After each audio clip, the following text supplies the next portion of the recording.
now. I'm making 1 point. Okay. I spent $4,000 in one of Rachel's friends' shops that they cleared for us to shop. I can afford to spend $4,000. I'm very lucky to. Having you go and speak to the girls, the group, about, oh, it's a lot of money she's spending. This one?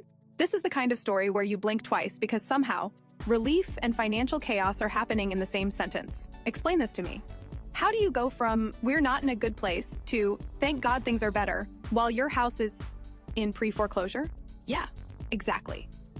Welcome back to OfficialGlamm, where we put the real in reality TV. And today we need to talk about Dorit and PK. The update she just gave at the Beverly Hills reunion sounds hopeful, but the details underneath? Completely different story. Dorit walks into the season 15 reunion already hinting she has something to say, like she's been waiting for Andy to ask her directly about PK. The moment he does, she starts with what she wishes she could say. You know the line? We're in a great place, the kind people use when things are very much not great. Andy clocks it immediately, calls it out without even trying to soften it. That's when Dorit pauses and adjusts. She admits what she usually says isn't actually the truth. From there, she gives a more careful update. Right now, things are better. Not amazing, not solid, just better. Enough for her to say thank God, especially after everything with their kids in the past couple of years. It sounds like progress, though it also feels a little fragile. Even Erica picks up on that and asks the obvious question, better today? Dorit says yes, for now. Andy seems relieved, like he's willing to accept that and move forward. Then the conversation shifts. Money comes up, and suddenly the tone changes.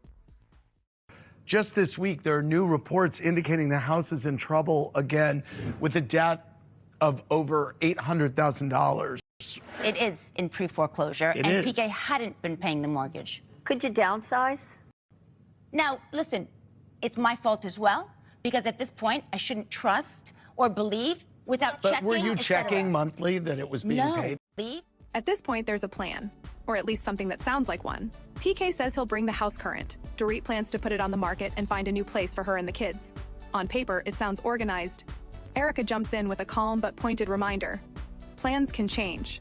She adds that Dorit needs to be in a position where she can pivot financially if needed. Translation: don't get too comfortable. Dorit doesn't argue. She agrees.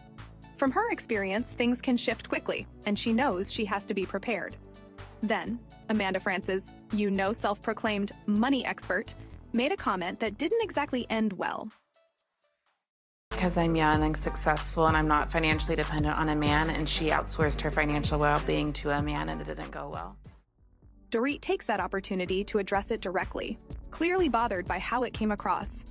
Rachel Zoe jumps in and says the comment felt dismissive, especially toward women who choose to focus on raising their families instead of earning their own income. That's where the conversation sharpens. Amanda responds, clarifying her point. Having a partner handle the finances? Completely fine. Not knowing anything about your own money, that's where it becomes a problem. So now I'm curious. Do you think Dorit actually has control of this situation? Or is this one of those we'll figure it out plans that housewives say right before everything shifts again? Let me know what you think in the comments. I always love hearing your takes, especially on stories like this. If you enjoyed this one, don't forget to like, subscribe, and hang out with me here at OfficialGlamm. It really does mean more than you know. And I'll see you in the next one.